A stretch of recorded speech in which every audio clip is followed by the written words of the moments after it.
Muy buenos días a todos. El día de hoy voy a compartir un poco de los conceptos que hemos aprendido en este diplomado que hace referencia a todo lo que es inteligencia artificial con la ayuda de ChatGPT.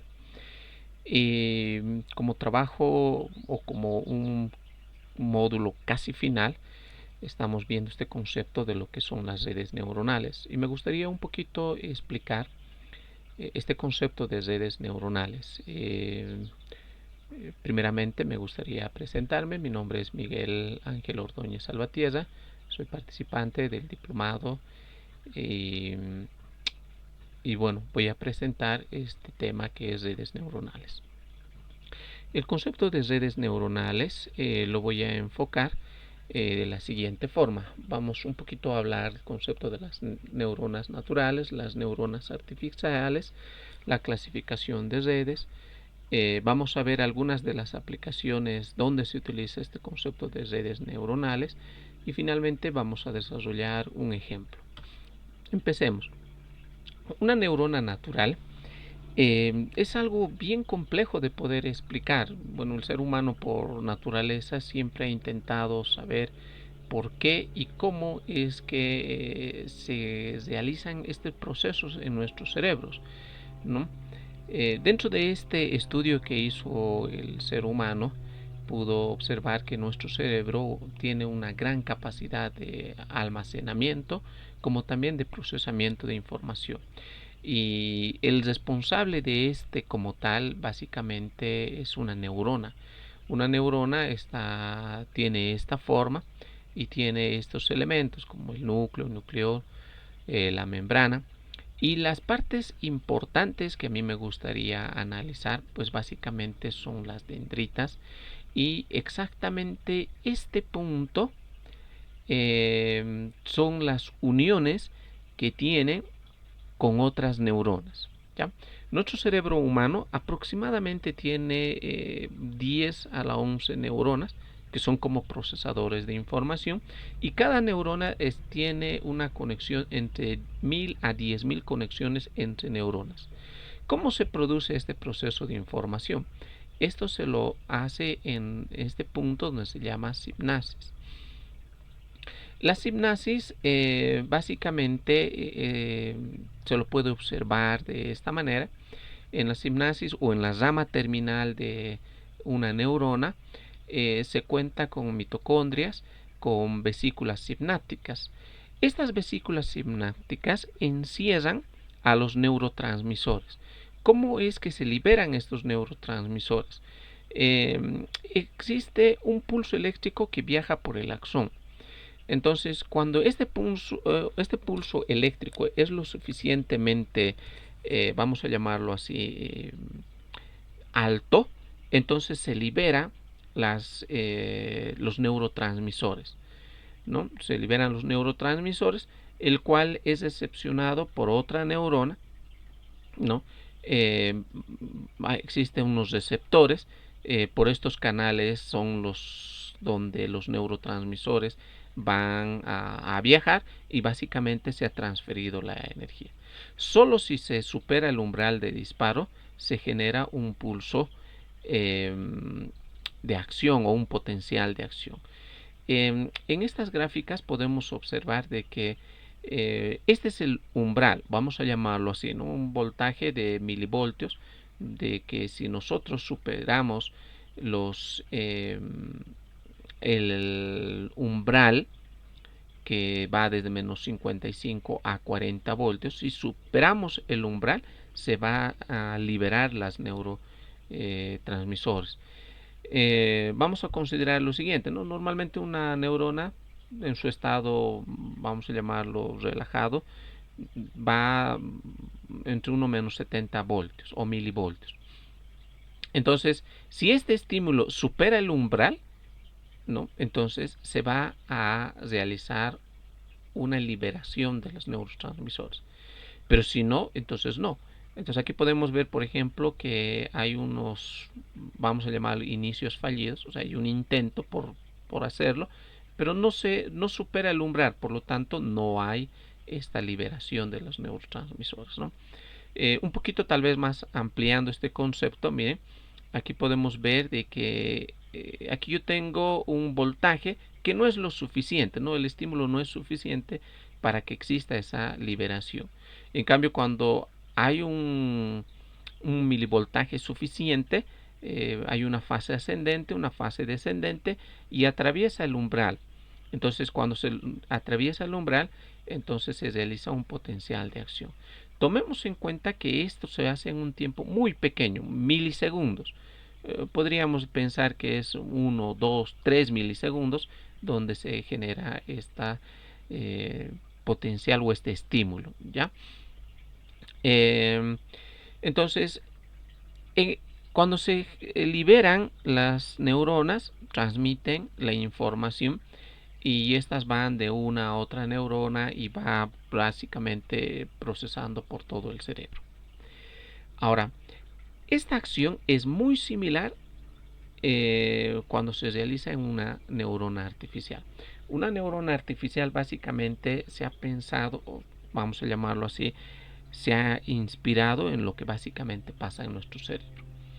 Aquí en esta gráfica podemos ver una conexión de un montón de neuronas, ¿no? Un montón de neuronas. Esa conexión entre neuronas nosotros lo vamos a llamar como capas. El procesamiento de la información va a ocurrir entre las capas y en cada capa vamos a tener un cierto número de neuronas. Las señales van a ser transferidas de neurona a neurona y para que pueda suceder esta transferencia va a pasar por un proceso. Va a pasar por un proceso y ese proceso va a representar la sinapsis. Básicamente cuando ocurra una condición, esa sinapsis va a ver que es lo suficientemente alto y va a pasar la información a otra neurona.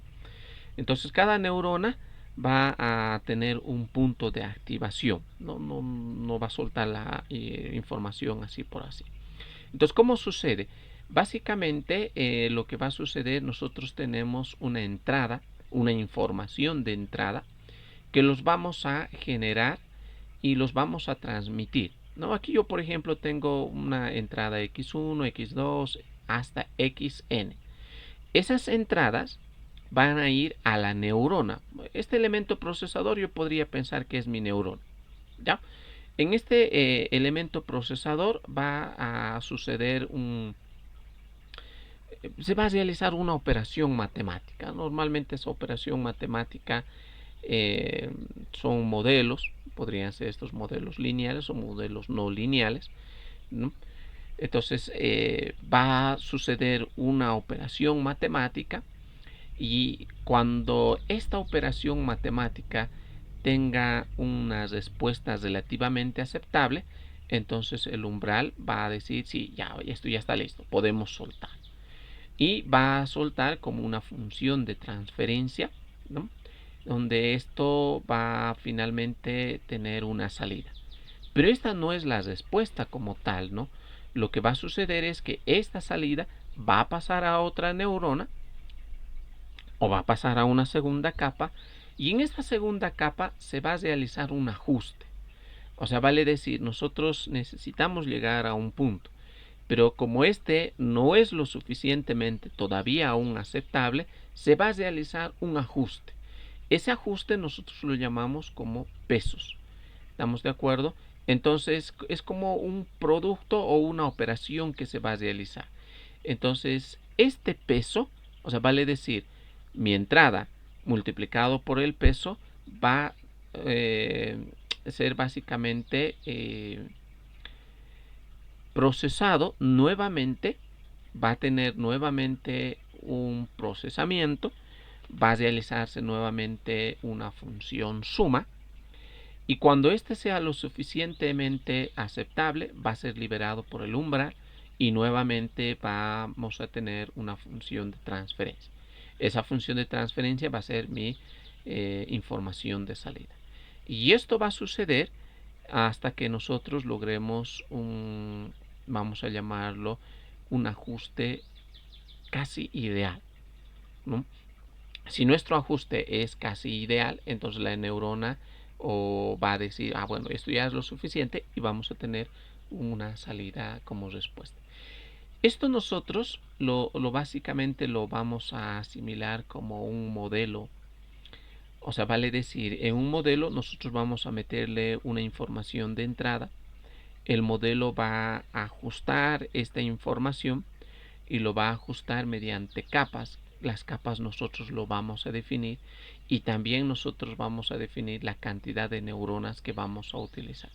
Si las neuronas son lo suficientemente altas, o sea, si yo utilizo un montón de neuronas, significa que la información va a pasar por un ajuste un poco más riguroso, pero lo que implica es que también dependiendo del tipo de procesador, en este caso del tipo del computador que uno tenga, esto lo va a realizar en un determinado tiempo.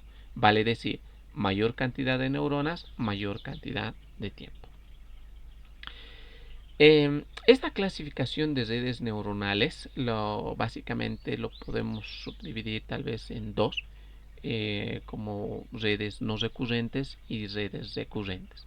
Yo más o menos lo he asociado las redes no recurrentes al aprendizaje supervisado. En el aprendizaje supervisado nosotros tenemos una entrada y una salida, ¿no? Y obviamente una vez que tenemos la entrada hay una conexión entre otras neuronas, hay un procesamiento y hay una salida. Pero cuando hablamos de un aprendizaje supervisado, esta nuestra red neuronal necesita datos clasificados. ¿Qué significa datos clasificados? Que yo tenga, por ejemplo, se me ocurre, podría ser datos como números, podría ser datos como imágenes. Por ejemplo, si yo tengo una imagen de un perro, entonces tengo que etiquetar, ¿no? Colocar la imagen y a la vez decir, este es un perro. Colocar la imagen, a la vez decir, este es un gato. Entonces, de esa forma, la red va a asumir, va a ver una imagen, va a procesar y va a decir, bueno, este es un perro, este es un gato, ¿no? Entonces, a partir de eso, la red neuronal va a realizar o va a predecir un resultado. Entonces, y esto va a tratar de mejorar, ¿no? No es que a la primera va a tener un resultado, sino que va a realizar un mejoramiento continuo, ¿no? Entonces, para eso se necesita una cierta cantidad de datos, que van a ser datos de entrenamiento, y luego de ello el modelo va a requerir otros datos para poder confirmar si nosotros hemos hecho o no hemos hecho bien, o hemos tenido o no un modelo aceptable, ¿no? Entonces, por eso necesitamos una retroalimentación directa, ¿no? Para la retroalimentación necesitamos otros datos. Entonces, algunos problemas típicos que podemos resolver con este tipo de redes neuronales son la clasificación y regresión, ¿no? Que son problemas que nosotros podemos resolverlo con este concepto de aprendizaje supervisado. Pero así como también tenemos una red no supervisada, a la cual llamamos redes recurrentes. Aquí la red no necesita datos. Esto es un poco complejo de poder explicar. Vamos a llamarlo teóricamente, es como nosotros colocamos una cantidad de datos, no son etiquetados, no colocamos fórmula, no decimos qué es y lo colocamos a una red neuronal. En esta red neuronal nosotros decimos como una caja negra en donde no sabemos qué sucede. Nosotros colocamos nuestros datos, la caja saca un resultado y esos mismos resultados vuelven a pasar nuevamente por la caja. Y esto es como un ciclo. Va a suceder un ciclo hasta que en algún momento nuestra red neuronal va a descubrir un patrón. Entonces el modelo va a encontrar un patrón y en base a ese patrón va a obtener un resultado, ¿no? Por ahora nosotros no vamos a decir cómo lo hace. Es algo un tanto complejo. Seguramente un curso más avanzado podemos realmente ver qué es lo que hace, pero nuestro fin no es esto. Nosotros no necesitamos saber qué es lo que hace. por ahora, ¿no? Entonces, lo que sí sabemos es que hay una red neuronal que va a hacer este proceso. No tiene una retroalimentación de forma directa. Esta se retroalimenta de forma, vamos a llamarlo así, sola. Y entonces obtiene un modelo y algunos problemas que podemos resolver con este tipo de redes neuronales. Algunos problemas típicos son el clustering, un problema de agrupamiento, o la reducción de dimensionalidad. Son problemas que podremos analizar con esto, ¿no? Algunas aplicaciones que podemos realizar con redes neuronales, ya sea por que éstas sean supervisadas o no supervisadas, pues básicamente son un montón, ¿no? Por ejemplo, algunas que pueden aplicarse dentro de las finanzas, algunas aplicaciones médicas, industriales, de la ciencia, educación, energía, coma, etcétera, etcétera.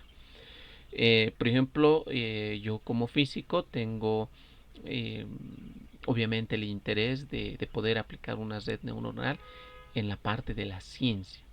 Entonces, podemos realizar modelos físicos que puedan básicamente ayudarme a poder encontrar un modelo que a partir de los datos de entrada yo tenga los datos de salida, ¿no? Y básicamente esto facilitaría de gran manera el trabajo, ya que uno no estaría en un computador mucho tiempo viendo qué es lo que va a hacer, sino que la red neuronal yo le facilitaría la información y este va a básicamente procesar. Eh, claro que esto, como les dije a un inicio, depende del tipo de computador que tenemos, ¿no?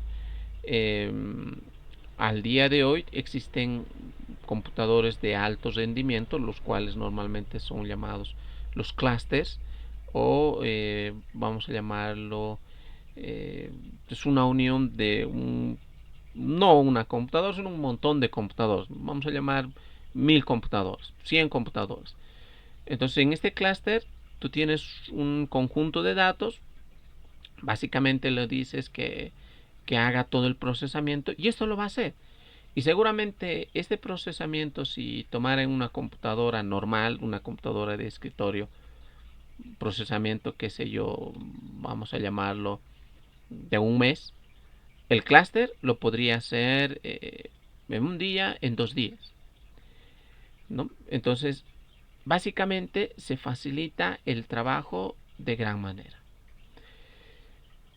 Pensando en esto, yo quise realizar un ejemplo, ¿no? Algunas aplicaciones que yo podría realizar en la parte física son, por ejemplo, la predicción de propiedades, que es bastante utilizado en física de materiales, la clasificación de materiales de partículas. Básicamente esto se utiliza en experimentos de física de altas energías, en predicción de fenómenos. Esto podría ser utilizado de gran manera ahora que nuestro país básicamente sufre de fenómenos naturales, a que podríamos predecir en base a datos de entrada, o como también en datos meteorológicos, ¿no? Para poder analizar patrones, eh, qué es lo que está sucediendo, y en base a eso poder nosotros eh, ver y predecir, ¿no?, qué podría suceder. También podemos utilizar estos análisis meteorológicos y analizar patrones en la física de fluidos, ¿no?, que es sumamente algo complejo, pero con estas herramientas podríamos facilitar de gran manera esto.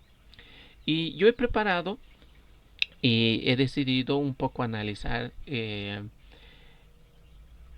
un ejemplo en el concepto de clasificación de partículas. Obviamente este concepto de aplicación de partículas lo he realizado con la ayuda de ChatGPT. Uno, porque no tenía datos a la mano, no tengo datos a la mano, y entonces he pedido a ChatGPT que me pueda ayudar a poder generar datos, vamos a llamarlos ficticios. Ha generado datos y básicamente en base a estos datos es donde yo he podido desarrollar este pequeño ejemplo. Entonces lo que he hecho en un principio he importado bibliotecas. He importado NumPy y Pandas para poder hacer un procesamiento de datos, y luego se ha importado Scarlink para poder trabajar con los datos. Entonces tengo aquí yo las bibliotecas.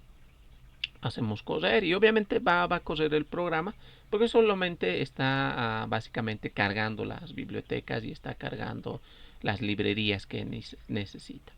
Como segundo paso, lo que estoy haciendo es generar datos. Aquí se está generando 300 datos, ¿ya?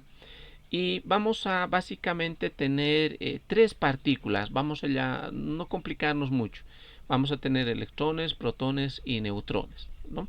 Y les damos ciertos rangos, ¿no? Por ejemplo, los electrones que vayan entre 0 y 1, que tengan una carga negativa -1.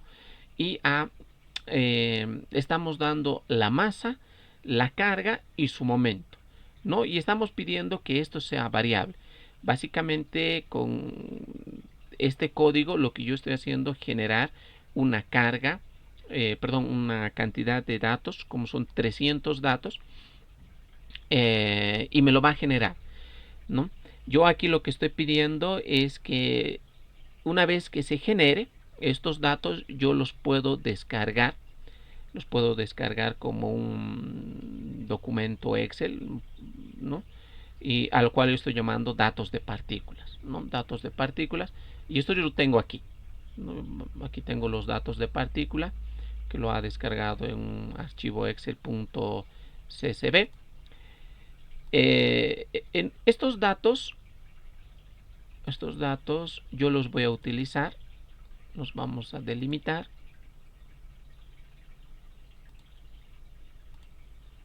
Y miren, aquí lo que yo tengo son datos que voy a utilizar para poder entrenar mi modelo. Entonces, un poquito tal vez vamos a ampliarlo. Tengo datos de masa, de carga, de momento, y me dice qué tipo de partícula es. Entonces, tengo, miren, tipos de partículas. El 0, o sea, yo para poder identificar la partícula he indicado que 0 es el electrón.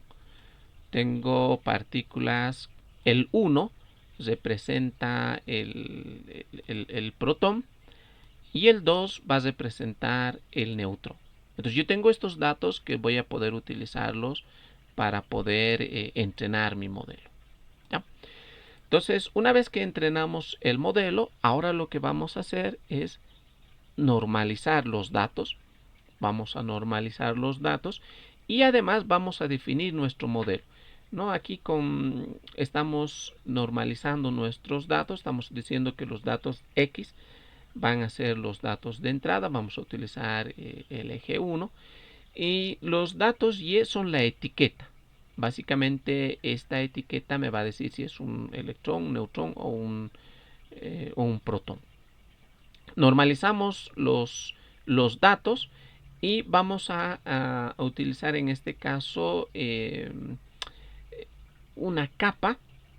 Vamos a generar nuestra red neuronal y lo vamos a hacer con 10 capas. Vamos a indicar que quiero que tenga 10 capas.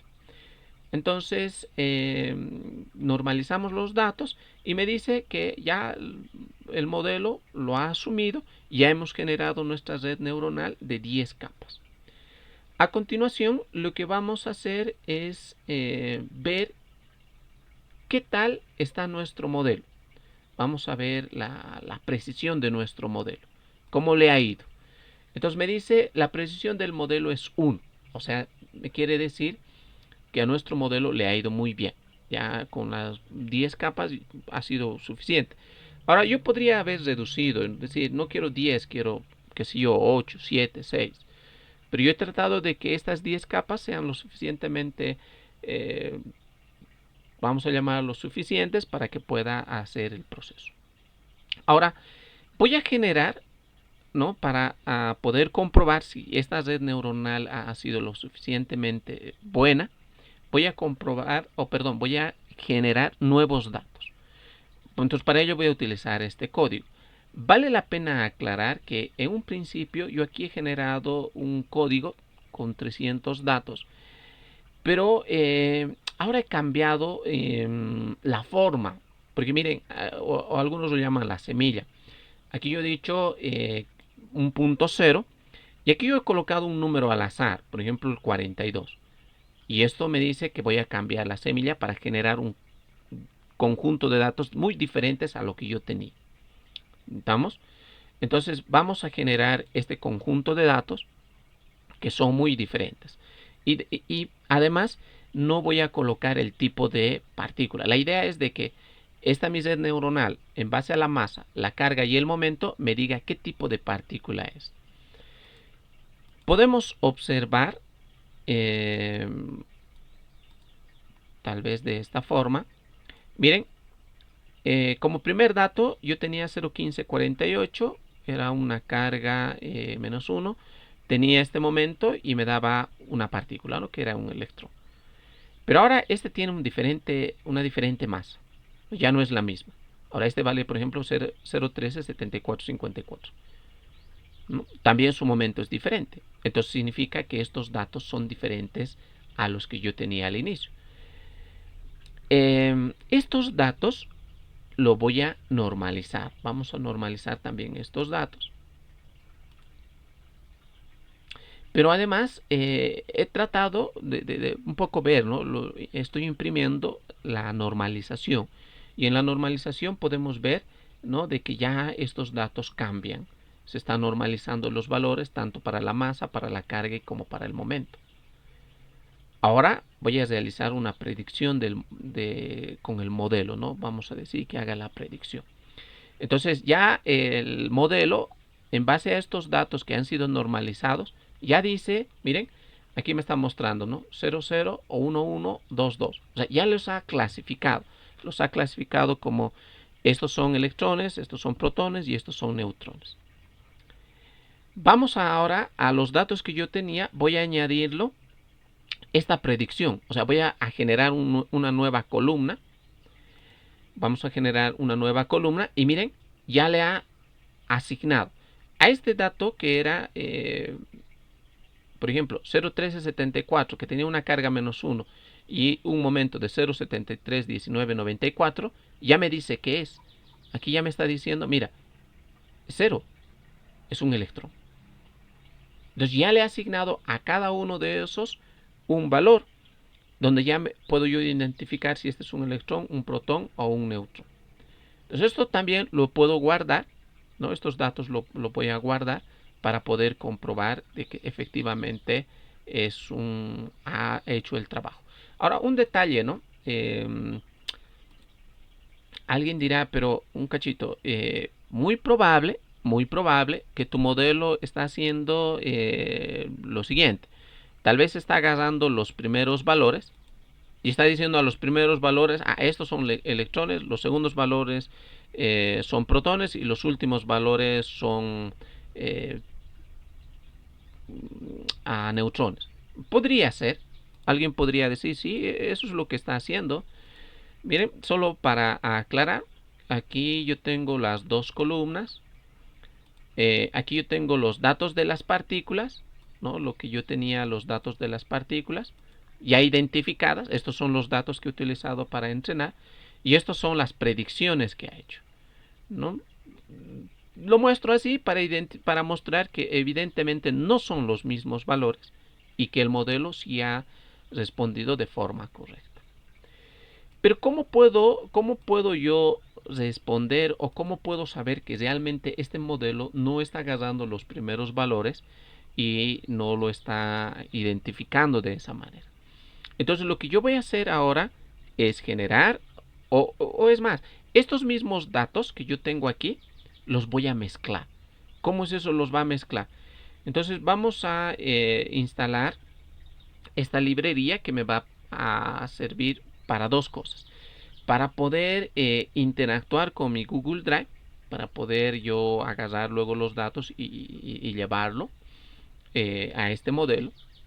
Entonces voy a montar el Google Drive, que me va a ayudar para poder montar y poder utilizar los datos, porque he tenido el problema de que no pude hacerlo desde el computador. Entonces dije, como estoy utilizando Google Colab, entonces va a ser mucho más fácil para mí hacerlo de esta forma. Entonces ya aquí me dice sí, voy a permitir y voy a hacer que pueda utilizar estos datos. Entonces lo primero que voy a hacer es, miren, estos datos o esta predicción de partículas, lo voy a subir a mi Google Drive, ¿no? Lo voy a subir al Google Drive y luego voy a montar sobre el Google Colab para que pueda utilizar. Ahora, aquí lo que básicamente estamos haciendo es, estoy indicando a Google Colab que utilice estos datos de ruta de archivo, que son las predicciones de las partículas, ¿no? Son las predicciones que aquí ya ha sacado el modelo. Y quiero, ¿no? Miren, estoy diciendo, quiero que utilicen esos datos y quiero que ahora lo mezcles, ¿no? Quiero que hagas una mezcla y esa mezcla lo guardes en esta dirección, que es predicciones de partículas mezcladas. Entonces, si yo voy a mi Google,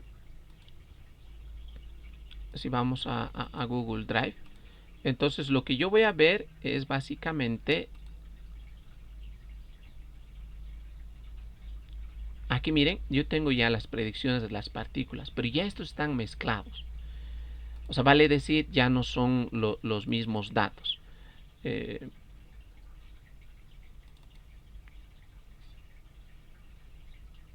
Entonces, como podrán observar, aquí yo tengo la carga, por ejemplo, ya no es como hace un momento donde todo era -1, luego 0 y luego 1. Y aquí todo es mezclado. Tengo 1, -1, 1, 0, -1 y entonces ya estos están mezclados, ¿no? Entonces lo que vamos a hacer ahora es nuevamente decir al modelo, mira, quiero que importes estos datos que están, estas partículas mezcladas, lo va a importar y quiero que ahora, ¿no? Utilices la masa, la carga y el momento como datos de entrada. Vamos a normalizar estos datos y quiero que hagas la predicción. Entonces el modelo ya ha predecido, ¿no? Ya me ha dicho qué es cada quien. Y lo que quiero ahora es que se genere un nuevo archivo al cual lo estoy llamando clasificación de resultados. Y finalmente quiero que lo guardes en Google Drive con el nombre clasificación de resultados. Y ya lo ha guardado. Entonces, en clasificación de resultados, a ver, aquí lo tengo, clasificación de resultados. Puedo observar lo siguiente, miren, aquí yo tenía masa, la carga y el momento, y el tipo de partícula que es. Entonces, miren, me dice 1. Recordemos, hemos quedado 0 electrón, 1 protón y 2 neutrón, ¿no? Entonces yo puedo observar de que evidentemente ha clasificado de acuerdo a estas variables el tipo de partícula. Y alguien dirá, ¿y entonces cómo puedo comprobar de que efectivamente es así? Porque básicamente, si nos damos cuenta en los datos utilizados anteriormente, por ejemplo, en estos datos de partícula,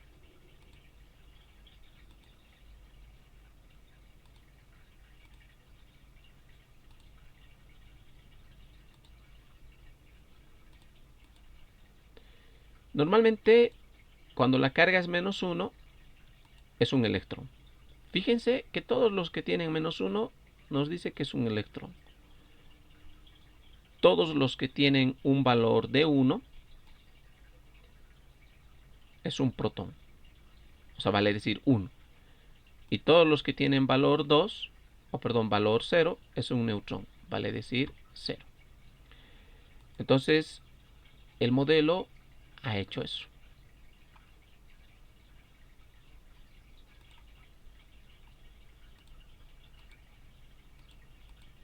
Comparando con este,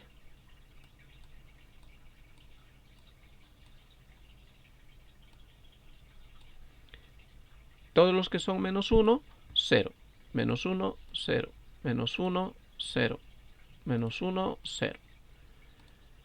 Todos los que son 1, 1, 1, 1, 1, 1. Y finalmente todos los que son 0, 2. 0, 2. 0, 2. Entonces podemos decir que hemos tenido éxito en poder generar esta red neuronal. Y bueno, espero que se haya entendido y es todo lo que he podido analizar. Muchas gracias por escucharme.